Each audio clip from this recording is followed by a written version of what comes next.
Carlos Mendoza a lock for manager of the year? Yes, he is, Vito. I don't see any way you can tell me that Carlos Mendoza will not be voted the National League Manager of the Year. And there are many reasons why. Carlos Mendoza comes in here. He changes the culture completely. You have a team that's 11 games under 500. Started 0-5. Started 0-5. We don't even talk about that anymore. No. We only talk about the 11 games under 500. Started 0-5. People were calling it a dead on arrival season in the first 5 games of the year. There's examples, and we'll talk about the one that we just witnessed, and it was the managerial job he did with the bullpen, using 5 different relievers, going out there, getting Tyler McGill before the lead had evaporated, bringing in Alex Young, knowing that the Red Sox had a lot of lefties stacked, and all the moves that he made. 5 moves on Wednesday. He has set the tone, and he created a ball club that has the swagger and the personality and the resolve. Mets are back. I don't think we could say it anymore. No, they're still here. I mean, like, since we recorded, I don't think it's applicable right now. They swept another series. They swept all the Sox. The Sox are in a basket somewhere. All the laundry's been put away. Should I take my socks off right now? Nah, you don't want that. No, I don't want that, dude. You've been on your feet all day. I have, but the Mets are in fuego. The Mets tied their longest winning streak, 7 in a row. Things feel so good right now. And in a game that, like, was a nail biter up until a point, up until that there was a charity walkathon. It was a tight game for sure. I mean, the Mets hit the grand slam, and you think that, okay, this one's over, and then the Red Sox come back with 3 runs, and they make it a ball game, and then it was a stalemate there for a while, and we'll talk about a lot of the managerial decisions made by Carlos Mendoza in a big segment later throughout the night, and he pushed every button correctly, and then, like you said, the Red Sox bullpen couldn't find the strike zone in the 8th inning. The Mets score 4 in the first, and they score 4 in the last time to bat in the 8th inning, and they make it a clean sweep. So the Mets have now won 7 straight games. When we were watching the Braves seemingly win every single night from a distance, scoreboard watching, you're sitting there, you're thinking to yourself, man, this stinks that they don't lose, and I wish that we could do that. And guess what? Now we're doing that, and I'm not trying to get cocky because I know that's not realistic to, what would to this last streak forever. be? I think I know. I have an idea of what this streak would be called. This is the season's over streak. After the game in Arizona, After the game in Arizona, where everybody was like, that's it. That's probably the end of the year. That's probably the nail in the coffin. Season's over. Look, that 3rd game in Arizona, and we talked to David Peterson earlier today. We had a great conversation with David. You'll see that on Friday. You will, and you guys should definitely make sure you tune in for that one because David is incredibly cerebral, and he gave us incredible answers, and we talked about his birthday start and all this, but that game in Arizona, that Thursday game, him getting that double play off the bat of Kevin Newman, and the Mets keeping the score tied, and then Jose Iglesias eventually coming up with that clutch 2-out hit in the 9th inning, taking the lead, and Edwin Diaz getting himself back on track, and he's full back on track now. We saw the slider dominant Sunday in Chicago, and tonight on Wednesday, it's Wednesday. Sometimes I lose track of the days. That's what happens. Whenever you work a series, it always feels like it's a Sunday for some reason. Yes, but it's Wednesday, and Edwin, his last 3 pitches, 100 plus on the radar. The fastball was looking prime Edwin Diaz. So Edwin has shaken off whatever plagued him back, which feels like forever ago now because the Mets haven't lost a game since that night. Closers have bad games. Of course. There's only one guy in the history of the sport. And he had some real bad. He picked some real bad times to have bad games. I mean, in Texas on Tuesday night, there was a pretty bad game by a closer. There was. If you know, you know. But my point is, like, it's not like there's no closer who's just ever went out there except like Edwin Diaz. Like, closers have years. Like Edwin Diaz in 2022, it felt like there was never a doubt in your mind anytime Edwin Diaz came out, but he still blew some saves that year. He did. I mean, dude, this is crazy. The Mets are now 12 games over 500, and you know, we're 11 under to 11 over feels incredible. 11 under to 12 over. Steve, do you have any comments about today's game? OMG. OMG. Right? That's fair. When you want to talk about the Jets, then we can get it. Okay. We'll start talking about that soon. But, the ride that we've watched, the ride we've witnessed, and I know a lot of people talk about 2022 and, you know, trying to draw parallels to this season because that series in Atlanta is looming. The September that the 2022 Mets were having, even at this time in September in 2022, something felt amiss. That 3-game series after the Dodgers left, we had Timmy Trumpet, and then the Mets won on September 1st, the 4 o'clock game against LA. And then the Nationals came to town, and the Mets lost 2 out of 3 games. And something didn't feel right. And then shortly after that, Starling Marte was hit by Mitch Keller, and he went on the injured list. And then the Cubs came in, and they swept the Mets. And you started to just feel like it was not heading in the right direction, although I know none of us wanted to accept it. You know what? I said something out loud. I had just started working with the team, and I remember watching the Marlins series right before they went to Miami here. Yeah. And it was those games that like the Mets were like barely Eduardo winning. Escobar had the walk-off hit, but Exactly. the Mets had to like come back in the ninth. And I remember like everybody going crazy, being like, "Yeah, they won! Like, let's get it!" Because like, I remember you knew it wasn't right. I sat in a corner by myself, and I was like, "If they're barely winning games against the Marlins right now, like, I don't know what we're gonna do over the next few weeks." Going to Atlanta, facing that lineup that just never stopped hitting. This feels so different. Like, this team is playing incredible baseball in all facets of the game, Vito. like go back in your life as a Mets fan and think about all the years where like this is where the wheels came off. Yeah, I mean 2007, 2008, we experienced that. But right now, this team, the starting 2019, 2019, yep, 2021, 2021. I mean, like, there's a lot of times, and like people have made that. People said this year, a lot of people. Jimmy Kimmel said it. I believe Max Wiener said it. A lot of people said, "Hey, you know what? Maybe they start off poorly and they end great." Right now, it feels like that could happen. It does, and you know, our last episode, we posed the question as we've been doing, and we asked, "Do the Mets have the best starting pitching rotation in the National League?" And there was a bit of a visceral reaction to a lot of the great listeners. And look, we first of all, we love the interaction. We love that you guys challenge us in the things that we say. It's great. That's why we're doing this show. We're talking. We're giving our opinions. We're raising ideas. If you guys don't agree with them, please feel free to call, as you have been, but also comment on Twitter, comment on YouTube. Let us know what you think. But after this 3-game series... that number you can call that's is... a good point. 302-615-0026. That's 302-615-0026. There you go. So Vito gave you that number. Now I'm going to give you a number. You love numbers. The 3.70 ERA that we told everyone the Mets had as a starting rotation since June 13th, best in the National League, was lowered to 3.66 after the 3-game sweep. After Sevy's 1-run performance on Monday in Game 1, after David Peterson throws one of the best starts, if not the best start of his Major League career in Game 2, and Tyler McGill gutted out 4+ innings in Game 3. The starting staff is legit. And, you know I did a lot of commenting on YouTube. It's all in good faith. It's all in good fun. David Peterson has changed this rotation completely. What he did on Tuesday night, and we talked with him about the high fastball, and I think the high fastball, I'd love to talk to Jeremy Hefner, because Sean Manaea has we can make that happen. Sean Manaea has been dominating with that high heat. David Peterson has been dominating and dominated on Tuesday with high fastballs. There were multiple at-bats where he beat Red Sox batters up in the zone with that fastball. Tyler McGill was pounding the strike zone with the high fastball up in the zone. Now, Jose Quintana is a different kind of pitcher. He is a true quintessential ground ball pitcher. When he's right, he's generating ground balls. He's dotting the corners. He's dotting the edges, especially living low in the strike zone. But it seems like all Mets pitchers, and Mets pitchers with the 4-seam fastball, I looked into this, have the highest whiff rate of any pitching staff in Major League Baseball. I'm talking starter, reliever, whatever it is, with the 4-seam fastball. So they're preaching heaters and queens, and it's been working. The Mets starting staff continues to roll, and now the bullpen, Vito. And you know what? I think this is a perfect time, because I think it's time for the top 5 moments of Mets Red Sox. I'll get my bullpen note later. You brought up the bullpen. Number 5 moment on the list. Reed Garrett, Game 2, gets out of the 7th inning, keeps that 1-run lead, and that's just we're not going to get to October baseball if this bullpen isn't coming through. That was a massive moment. Like you mentioned, Reed Garrett needed that too. Tying run in scoring position. The Mets were up 2-0. Jose Butto put a couple of runners on. Reed Garrett comes in, puts out the flame. We talked about this with David Peterson. We've talked about it just in our conversations about the infield defense behind this pitching staff, on how they have turned so many ground balls into outs, and they are constantly, and they did it again in Game 3, turning some ground balls into multiple outs. For Garrett to get out of that inning, place goes nuts. We got the lights flashing, 7th inning stretch, Lazy Mary having a good time. Mark Vientos, bottom of the 7th inning, bang, easy power, 420 plus to straightaway center field, gives the Mets the 3-1 lead.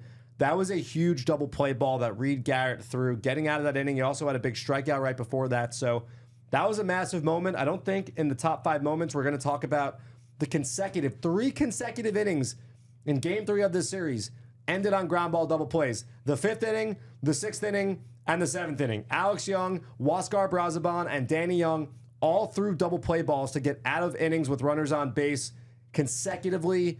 It's been a theme. If you haven't picked up on it, it's happening almost every night. The infield defense and the Mets pitching staff throwing that ground ball when they need it, coming up clutch. None clutcher than what Reed Garrett did. Number 4 moment on the list, David Peterson has himself a birthday, sets a career high 11 strikeouts, and has what, at this moment, who knows what the rest of the season will provide, but at this moment is the best start of his career. Best start of his career, and we said this with David. I remember the Padres start, the Saturday in San Diego, and a lot of people said, man, this is the biggest start of this guy's career. And he goes out there and he tosses a gem. Ground balls left and right. I think 11 ground ball outs that night. He made 2 starts, and they were against the 2 tougher teams the Mets played because obviously he didn't face the White Sox. And everyone's like, man, this is a massive start, especially after what happened in Game 2. You want to win that series, and everyone's like, ooh, David Peterson, man, this is the biggest start of his life. What does he do? 7 strong innings, no problem.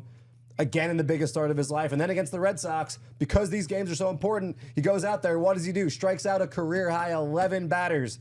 Unbelievable. You know, it's a random game that I was watching where I was like, I need David Peterson to win this game. What? I believe he was pitching the night McDonald's changed their profile picture to Grimace.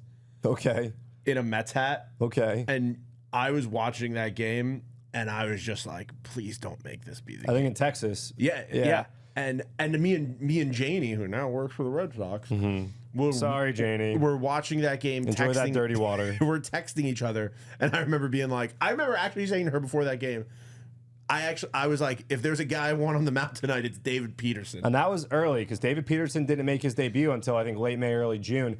He also had a start in D.C. A July 4th weekend. I think it was the night that J.D. Martinez and Jose Iglesias homered in extra innings.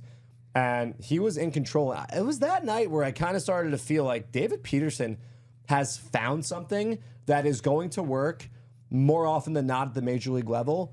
And boy, I mean, that was the understatement of the century because the Mets are 14-3 and David Peterson starts. The hip surgery makes you realize that, like, sometimes it might not even be control issue. It might not be actual pitching. It's the mechanics of your body. It's a physical ailment. It's affecting He's a big you. guy. Yeah. He's a big guy. That 4-seam fastball velocity, the effective velocity, because he has his release point and the extension he gets like over 7 feet of extension, which means he literally has less distance to travel once the ball leaves his hand before getting to home plate and on the batter. So he's throwing 94, 95, which is pretty hard when you have to defend against the sweeper to the back foot of the righty and the sinker and the changeup that's been a really effective weapon for David Peterson.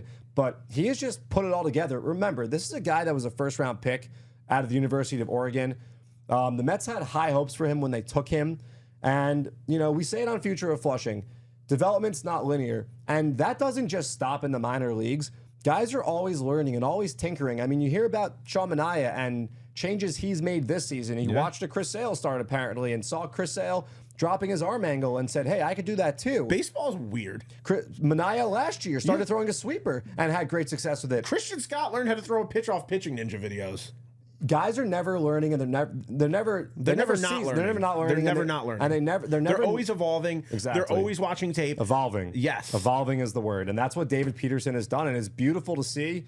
He's been incredible, and you know, we hope he keeps it up because man, it's nice when he goes out there, you just have the utmost confidence and he can get himself out of trouble with the ability to throw the 2-ball. This is not our main topic for the episode, but like, you know what a future episode is going to be titled?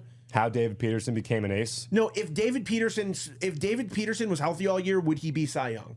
You know, I've seen some people say that online, and it's really not that crazy at all. The ERA is under 3, and the FIP has now come under 4. You know, he's not a huge strikeout guy, but you don't have to be. But he has shown us that he can be. I think he had 9 against the Orioles. Yeah. I think he had 8 to start before that. So he can be a big strikeout guy for sure. You keep the pitch count economical when you're getting quick outs. He does it in a lot of different ways. And people talking about the exit velocity and the expected batting average being a little bit high. Again, when you have a defense like the Mets have behind him, they convert balls in play into outs. So I'm not too worried about, you know, XBA because he's inducing so many ground balls that I take my chances with what's behind him on those ground balls. What's number 3? All right, the number 3 moment of Mets Red Sox. Game 2, Mark Vientos, straightaway center field home run. We talked about it. He knew it. Yeah. He knew it. Dude, it's just so much fun to watch Mark Vientos turn into, and we've said it week in and week out, a bona fide major league superstar. Look, there were some people last year that, just said, I'm not ever going to see it. This could be a guy, maybe he's 28, 29, he puts it all together. Remember, maybe you'll dox him one day and say who it was. I'll never do that. I'm too much of a mensch to do that. But this guy was, I think I've said this on this podcast, early on in his minor league career, and really throughout his minor league career, he has been a top 5 prospect in the Mets system for a reason. He's still only, 24 years old? And he still has an outside shot of hitting 30 home runs this season. To me, the most impressive thing is the defense. He's worked so hard at it. The arm strength is great. It's always been there. But he's been a vacuum down at third base. He's been making all of the plays. I never doubted the power. I used to watch him in Binghamton, and I would see him go opposite field in these big, cavernous minor league stadiums with tall walls throughout, and he would make them look small with just the raw power that he possesses. He's a big guy. I feel like fans, if you're not up close and personal to some of these players, all these guys are big. Don't get me wrong. I remember I met Alex Cora back in 2009. The Mets had a workout at Citi Field right before it opened up. And, a lot of guys signed autographs. Cora was on the 2009 Mets. No, I know, but I don't remember the work. There was a workout. I went to the St. John's game. I went to the Red Sox exhibition game. They had a workout before they went on the road. It was if you had a package, you were invited. I had a ticket package in 2009. I know, dude. I got Beltran's autograph, Sheffield. I remember Jerry Manuel. I had a ticket package in 2009. I'm like furious right now. Yeah, this happened. And I remember I met Alex Cora. And Alex Cora is not a guy who strikes you when you see him on TV as necessarily big. And I remember just, I was, I think, a senior in high school. And I was like, this guy is huge. But Mark Vientos is a big, tall drink of water, and he has gotten stronger, and he's going to continue to get stronger. Again, only 24 years old. I mean, I would think I'm getting stronger, and I'm 33 now. I'm on my decline. That was wild. Mark's on the incline. All right. This is a 40 home run hitter one day in Major League Baseball. Number 2. I'm getting stronger, Vito. Okay. Number 2, Mets Red Sox. Francisco Lindor, 5th season, 30 home runs. Francisco Lindor, day in, day out, night in, night out, is proving why he should be NL MVP. Yeah, only one player in Major League history, minimum 50% of games played at shortstop, has had more 30 home run seasons. And you at have the that position. guy's number.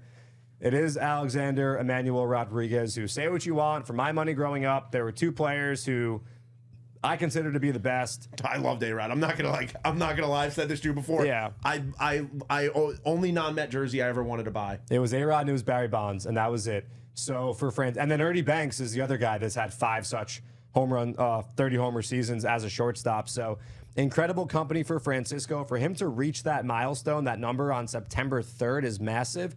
He has a good chance of getting to 38, which is his career high. He also stole third base, so he's now 4 steals shy of 30. Don't want to jinx anything. But imagine a selfish shortstop didn't make the greatest shortstop of his generation move over in positions. I mean, what could we have seen? You're not wrong. You're not wrong. I mean, it was his spot. That's fine. But, no, I know, but I'm just saying, Yeah. But look, Lindor continues to just put this team on his back on both sides of the ball. Even on Wednesday night, his last at-bat in the 8th inning, he roped one to right field that I think Rob Refsnyder snagged. So he's just locked in right now. The takes are great also. Earlier in the year when he was struggling, he was chasing a lot, especially the pitches down in the dirt. He is spitting on everything that's not exactly where he wants it in the strike zone. And that, to me, is what's most impressive. He is just locked in at the plate. He is not chasing whatsoever. And lefty, righty, it doesn't matter. He's just all over everything. Is he having the most clutch season a Mets position player has had? I don't know where he ranks in WPA. You should have asked me before the show. I know, but that's a good question for future, right? It is a good question for the future. Because it's like Mendoza said the other day. It's like any time Francisco Lindor comes up in a big moment, you just feel like he's going to come through.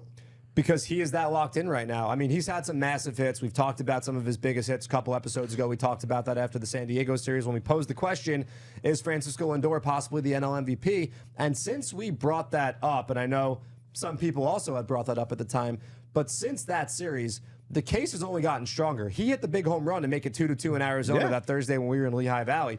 He hits the big 2-run home run on Tuesday to put the Mets on the board. He hit the grand slam in San Diego. Look, it's going to be a tight race. I'm not sitting here making a prediction as to what's going to happen. I want to shout out Dylan Hornick, who had a hilarious tweet on Wednesday after Francisco snagged the line drive that ended the 8th inning with Phil Maton getting out of that jam.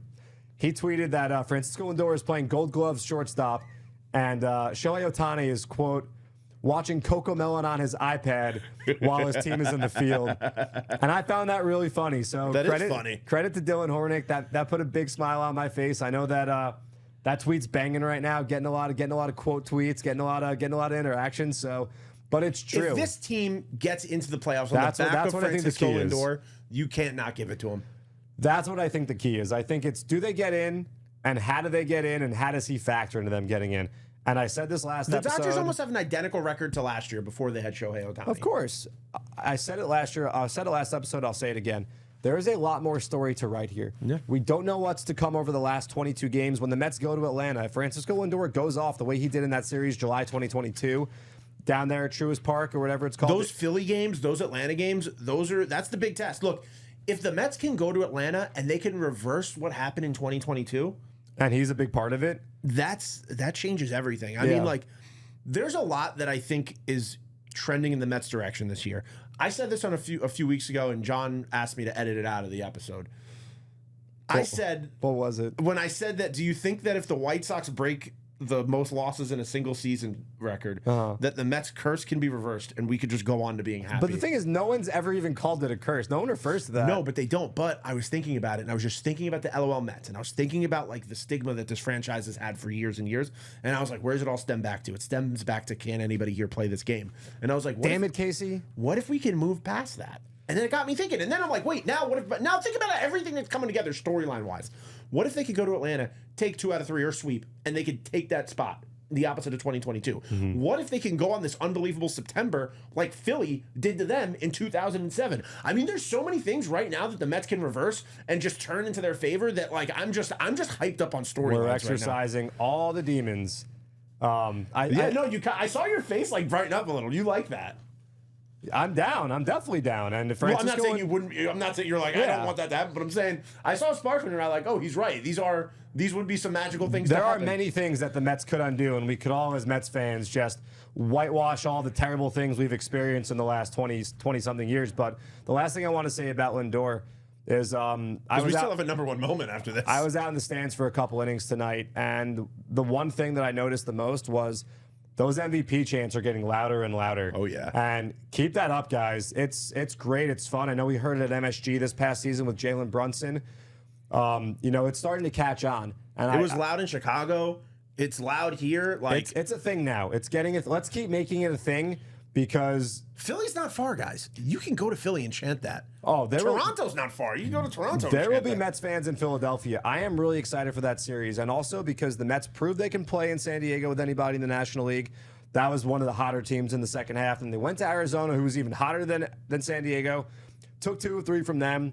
This Mets team can play with anybody. We know that. I am excited for that Philly series. I know we got some baseball ahead. We got the Reds. We got the Blue Jays. Then we got the series in Philly.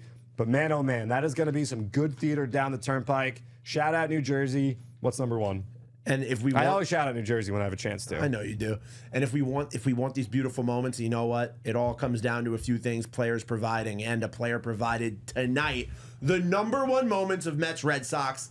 Jesse Winker grand slam to just kick the game off. I mean, like, Jesse Winker is everything you want out of a trade deadline acquisition. He's been great. We said this last episode. We'll say it again. And there were people on Twitter on the first week who were like, the Tyler Naquin tweet was just utter nonsense. That's the kind of stuff you guys should be mad at. Not us saying that the Mets might have the best pitching rotation in the National League when we have the statistics and numbers to back it up, and then the Mets backed up what we were saying. It's the crap like the Tyler Naquin comps that you should really be throwing rotten tomatoes at. We're getting it right. No, 100%. And look at what he's done since then. He gave us the most insane moment of the year. The Jesse Winker walk-off, like, there's been a lot of crazy moments this year, but like I said, Jesse Winker stopping at first base, throwing his helmet and screaming at the top of his lungs was, I think, the craziest. Yep. But this, like, Jesse Winker grand slam today was just insane. And, like, the Mets never gave up that lead. They did not. They did not. And once again, it's the home run, the starting pitching, and now the relief pitching that has been the formula for the Mets having success. The Mets have been out-homering their opponents left and right. The Red Sox did not homer tonight. And we used to never, for a few years here, we really weren't hitting many home runs outside of Pete. No. And Jesse Winker... That home run counter in the outfield was looking pretty late in the last few years. Oh, definitely. It was 86, by the way, when the Red Sox came to town. Now it's not 86. 3 homers on Tuesday and then Winker's grand slam. How about the Buckner moment tonight? Oh, the ball getting through. R.I.P. Bill. Everyone leave him alone. And then Curb Your Enthusiasm does the Buckner episode. But no, Jesse Winker has been an on-base machine. He was that with the Nationals. He comes here now. He's starting to homer, hitting a little bit more power. And I think also the Mets. Did you see the moment with his daughter? I did online. Yeah, I literally watched it. I was on the field watching it happen. I was standing with 3 or 4 people. Who were you standing with? I was standing with Jess, Liz, and then Carlos, the security guard, I think. Nice. And literally, we watched it happen, and all of us turned to each other at the same time, went, "Aw." And Jesse talked about his daughter when we interviewed him when he first got here. They did like this to each other. Like it was one of the most beautiful moments I've seen. Like Carlos Mendoza said to us when we spoke to him a few days ago, Jesse Winker, it's like he's been here since spring training. And when you hear that, that's all you got to know about the kind of guy he is and what he contributes to the team, both in the clubhouse and on the field. And I was going to say, the Mets have done a great job putting Jesse Winker in spots where he's going to have the most success. And it's a deep team. That's the thing. I mean, think about all the guys that the Mets have that can play in the outfield. You've got Tyrone Taylor, who didn't play tonight. Yeah. Well, he did play tonight. Jeff McNeil. You got Starling Marte. Right now you have DJ Stewart up here. Harrison Bader. You got Harrison Bader, Brandon Nimmo, Pablo Reyes can play out there. Jesse Winker. The Mets are so balanced. And we talked about this with Mendy the first time we went into his office, the first time we interviewed him this season. Back when you used to let us in there. Well, we got lazy. We don't want to break down. No, this is so much easier in this room. It's easier for him to come to our house. But every man on the roster, 1, 2, at that point 26, now 27 and 28, making an impact, making a difference, and the Mets having guys on the roster who are going to help. And the guys who were not helping, say what you want, cruel, harsh, whatever, I'm sorry, they got rid of them. Yeah. They got rid of them. They brought in guys who are versatile, who give the Mets platoon advantages where they can get them. And each and every guy, you look at the entire, go on Mets.com/roster, look at the entire roster. You can name a moment for every last guy on that team that's had a moment this season. Everybody's had a game. Everybody's had a game. There's been a Tyrone Taylor game. Everyone. There's been a Harrison Bader game. There's been multiple for everybody. Even Pablo Reyes scoring from first base on Sunday. Exactly. All right. Now, this brings us to a perfect point because we were talking about Mendoza. Big topic of the episode. You saw it in the title. You saw it in the thumbnail. You saw it in the headline, the description. Is Carlos Mendoza a lock for Manager of the Year? Yes, he is, Vito. I don't see any way you can tell me that Carlos Mendoza will not be voted the National League Manager of the Year. And there are many reasons why. Carlos Mendoza comes in here. He changes the culture completely. You have a team that's 11 games under 500. Started 0-5. Started 0-5. We don't even talk about that anymore. No. We only talk about the 11 games under 500. Started 0-5. People were calling it a dead on arrival season in the first 5 games of the year. We remember Game 6 against Detroit. We remember being no hit and the famous line, "Is this rock bottom?" It wasn't. I remember going out in Game 2 of the doubleheader and like food stands were closed. Like people were so down on the year. Carlos Mendoza and the impact and the imprint that he has made on the guys in that clubhouse, always pushing the right buttons, whether it's managerial in-game. Tonight's the best example of it. Tonight's a good example. But even what he told us about the plane from Arizona to Chicago. Oh, yeah. When we asked him about, did you have to talk to the guys about not taking your foot off the gas against the White Sox team that's probably going to break a record for the most losses ever? And what he told us of, yes and no. I did go back there, but they were already talking about it. It's because Carlos Mendoza from day one in spring training has set the tone. And this is a team. We asked him, hey, Francisco Lindor said that he went to you for advice on getting more barrel on ball. And he said, oh, I couldn't even tell you. I talked to Francisco Lindor so much. He has set the tone and he created a ball club that has the swagger and the personality and the resolve. He lets his players be themselves, which is a gigantic thing in baseball. You do not often see teams go from 11 games under. And look, the day that they went 11 under, it was not pretty. You know what happened with the glove going over the netting, and here they are after a 7th consecutive victory on September 4th, 12 games over 500, playing their best baseball. But here, there's examples, and we'll talk about the one that we just witnessed, and it was the managerial job he did with the bullpen, using 5 different relievers, going out there, getting Tyler McGill before the lead had evaporated, bringing in Alex Young, knowing that the Red Sox had a lot of lefties stacked, and all the moves that he made. That's a manager. 5 moves on Wednesday,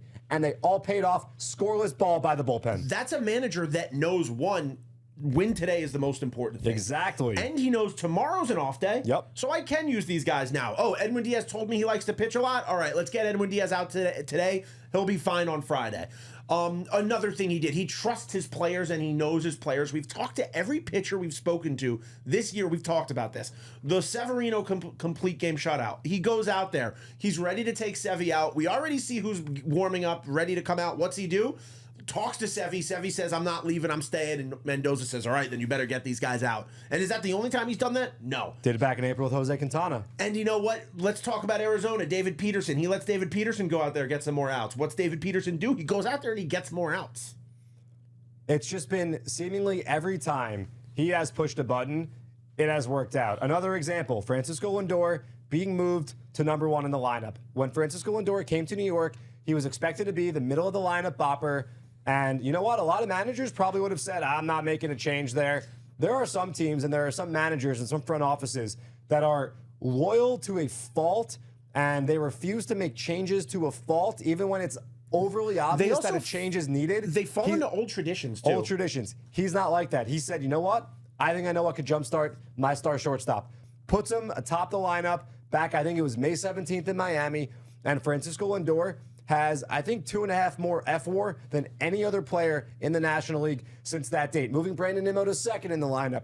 Moving Mark Vientos to second in the lineup. Moving J.D. Martinez down a couple spots, and that paid off. J.D. Martinez started homering again after he made those moves.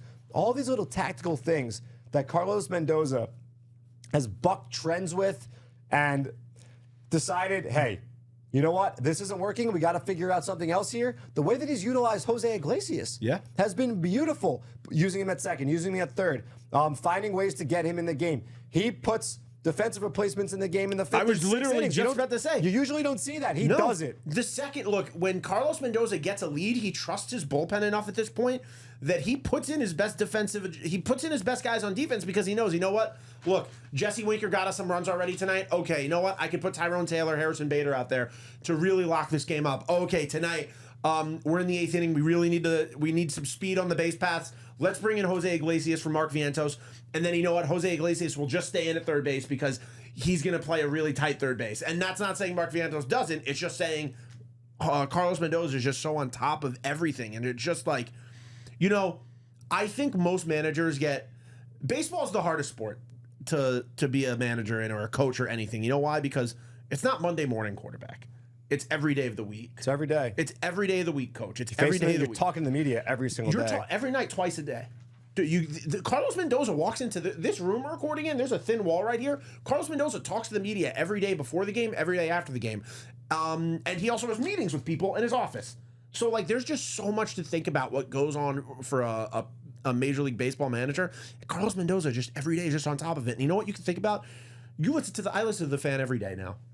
It's because he got a car he drives now, so that's why. I listen to the fans so much. And you know what I rarely hear?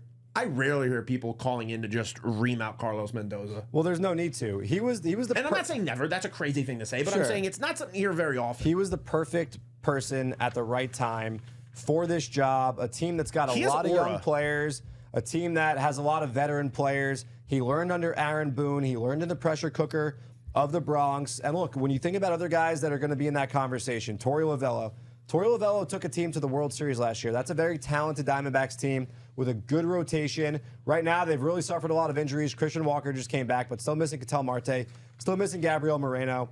I think the expectations for the Diamondbacks were a lot higher than they were for the Mets. So I think that you got to give Carlos Mendoza some points there. Then you got Pat Murphy, who inherited a team from Craig Counsell that has been a perennial playoff team in recent years. Plays in a division that's a little bit weaker than the NL East for sure. There's no Phillies, there's no Braves in the NL Central. Lost their GM. Sure. Carlos Mendoza taking on a team that had the kind of 2023 season that it had last year, where the season was over before the end of June. And it was a lot of out with these guys, and we don't know what we got coming in here. And when we talk about 1 through 26, now 28 on the roster, making an impact, it's because, yes, there's a lot of talent here, but also because of the decisions like how do we deploy Jesse Winker to best use him, the best put him in positions? How do we match up with their lefty, and then when they bring a righty in the game, we're making a line change and we're ready to do so? How do we get a Jeff McNeil back after the terrible slump that Jeff was in, and he was wearing his emotions on his sleeve. And some managers, look, we don't see what happens behind closed doors in Major League Baseball. No. There's a lot of old school managers who might be fed up with a guy like Jeff McNeil, who's A, not contributing, and B, not hiding his emotions. I don't know what happened in that clubhouse. All I know is Jeff McNeil has gotten out of it, and he's been a big contributor in the second half. And I have to imagine that Carlos Mendoza and the way he handled a very tough situation with a former All-Star, a guy that's signed for 5 years here, and just nothing was going right. All of a sudden, Jeff McNeil has been a potent hitter in the second half. All of these reasons and so many more. He's also done it with, like, there's a lot of guys that were in the minor leagues this year that last year you would have thought, oh, they might have gotten called up, they might have gotten their chances, but there were some injuries that delayed these guys from coming back. So he's not even doing this on, like, the full arsenal of, like, oh, he had all this young talent coming up to help him. No. This was really, like, put together by David Stearns, the front office, and Carlos Mendoza, like you said, just pushing the right buttons.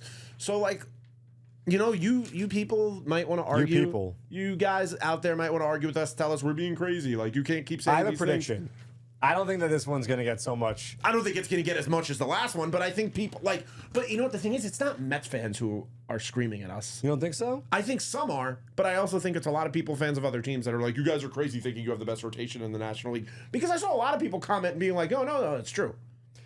Yeah, I mean, it is true. And look, we're not hot taking here. That's the thing. Like, that pitching one, I texted Vito after the Sunday White Sox game, and I was like, dude, the Mets have the best starting pitching ERA in the National League since June 13th. Like, this is a full-blown thing now. Look, we were talking a couple nights ago. You know what? We have full heads of hair, okay? We're not two guys, no hair on their head, screaming out crazy, ridiculous takes, okay? Talking about batting average and only ERA. No, and we're not considering. We're not two guys doing 3 hours in the middle of the day just complaining about everything and bashing the Mets for no reason. I also got something to say. A quality start, 6 innings, 3 earned runs, right? Yeah. That comes out to a 4.50 ERA. So if someone has a 4.10 ERA or a 4.12 ERA, don't say he's not good because it's actually not that bad. Anyway, wanted to get that out of the way. Carlos Mendoza, I think at this point right now, it is a very level-headed take to say he will be a finalist for the Manager of the Year award, especially the way that voters perceive this. You look at the expectation for the Mets coming into the season, not very high when you look around the country and what people thought their predictions were going to be. You look at the Mets start, 0-5, 11 games under 500, flipping gloves over the fence. You thought the season was over before Memorial Day. The resurrection of the team, all the things that surrounded it. You thought the team was over last week. You thought the season was over last week. The ups, the downs, all that he's told us. I mean, you could probably put together a mixtape of Carlos Mendoza saying, hey. The fact that Carlos Mendoza sat here with us after they got swept by Seattle. The fact that he came back and he said, you know what, I'm going to do the interview. I'm going to do my interview with Vito and John. I'm going to do Meet at the Apple. He came here. He sat on this couch right after they got swept in a really terrible series. Another time when everybody said the season's over. He sat with us and he spoke. You know why? Because Carlos Mendoza has aura. Carlos Mendoza has riz. Carlos Mendoza's aura level 9,000. And he also believes in what he says, and he believes in the guys in his clubhouse, and they believe in him. And he believes in us. And that is why. Do you think he believes in us? I think so. That is why. That is why we are seeing and have seen what is unfolding before our eyes. And if there is any guy that I want managing this team under all the circumstances and all the ups and downs and what is to come in what will be a crazy last 22 games, it is Carlos Mendoza. When's the last time the Mets had a young manager in their first year where you went, oh, this is a guy that's going to be around here for a while? Because even Terry always felt like a transitional manager. Terry was out of baseball for a while, yeah, and he came back. And I mean, Terry did a great job also. He was at a different stage of his life. It wasn't like a young guy that you're like, oh, this is like, is this franchise going to grow with like the next 10, 15 years? Exactly. Not in our lifetime. No, I mean, you know, maybe Willie, but you know, I think Willie kind of got a raw deal. Honestly, he did. But like that, he's the only borderline answer to that question. Every manager gets. For the most part, every manager gets a raw deal. Well, eventually everyone gets. Luis Rojas, like, you know, like Louis got a yeah. Yeah, it's that it just happens. But like, this is a guy where like you're seeing from the first season just fighting adversity and really getting through it. So, look, we got to get out of here because this is a night game. We are in here recording this podcast. I don't even know how long we've went, but there's a lot to talk about. We didn't do the Mets math. No, I was gonna set that up. I was gonna say before we get out of here, I was gonna say we're gonna skip the voicemail this week because we just like I'm tired. I need to edit this. Yep. But I texted John last night and I said, boy, I hope they win tomorrow because that Mets math is gonna be lit. 22 games left for the Mets to get to 87 wins. You need your phone for this? I don't. I got a text message. I know the answer. 11-11 gets him to 87. 500 ball, which we are not saying that is the goal to strive for. No. What I'm saying is if the Mets can play a little bit better than 500 ball the rest of the way, they can get to 88 wins, which that's a number I feel more comfortable with. 87 still could get it done. You don't know what kind of a slide the Braves could suddenly go into. I believe the Padres are losing right now against the Tigers. This is a wild year where in the beginning of the year, everybody said 83, 84 gets you in, right? Well, that's what we saw last year. And that's not the same National League race. No, this is going to be 87, 88. The league, because you know what the thing is, the league has adjusted to the third wildcard spot now, and now everybody realizes, oh, this is something you can fight for. Well, there also aren't teams that are winning 100 games this year. This is going to be the first time since 2014 we haven't seen a 100-game winner. Before we get out of here, I actually want to bring that. So I was listening to The Fan, and I heard two people who don't have hair talking about how bad baseball is because there's not a 100-game winner. And I feel like it's the opposite. I feel like baseball's good because there's not a 100-game winner. That means there's more parity. Well, that's the goal here. Yeah. You know, they were spouting off about how baseball's in a terrible place. There's no 100-game winner, and I was like, don't you not want to see one team win every single game? The latest CBA was designed to not have runaway teams, and everyone else kind of just had no chance. So yeah, I mean that's why we are seeing what we're seeing right now. A team like the Chicago Cubs, luckily they got bopped down by the Pirates a little bit. They did throw a combined no-hitter on Wednesday. But the Chicago Cubs got themselves back into it. The San Francisco Giants, you can make a case with a great week and kind of scratch and claw their way back. I mean, this has been a crazy season. The American League also is nuts. The Cubs don't lose. Well, they started to lose a bit, but for like 10 days they didn't lose. Yeah. The American League East, what's going on there? They had a combined no-hitter tonight. They did. I just said that. Sorry. It's okay. It's fine. This happened on SMI last night. Did it? Like they said something and then Keith just repeated it after and was like, sorry, I wasn't listening. Anyway, thank you guys for listening. This was fun. This has been fun, 7 straight, and hey, we got more fun coming your way. Do you remember how bad things were at this point where all we did was talk about food and stuff? We haven't mentioned food. We haven't mentioned anything. I was thinking that this episode. I was like, we haven't mentioned anything except baseball. Yeah. Friday night, though, I will mention, is going to be fun. We got another DJ night. DJ Yoshi coming out. We got the black jerseys, the Reds in town. Shaman and I on the bump. You know when the black jerseys are on the backs. Quintana Saturday. Sunday, you got Sevy. I mean, this is a weekend of pitchers, baby. And Paul Blackburn on the men had a strong start for AAA Syracuse. We swept the White Sox. We swept the Red Sox. Can we keep it going? Can we sweep the Reds? The Mets have it all ahead of them, and we will be back to cover it all on Sunday. But also make sure you check out that David Peterson interview.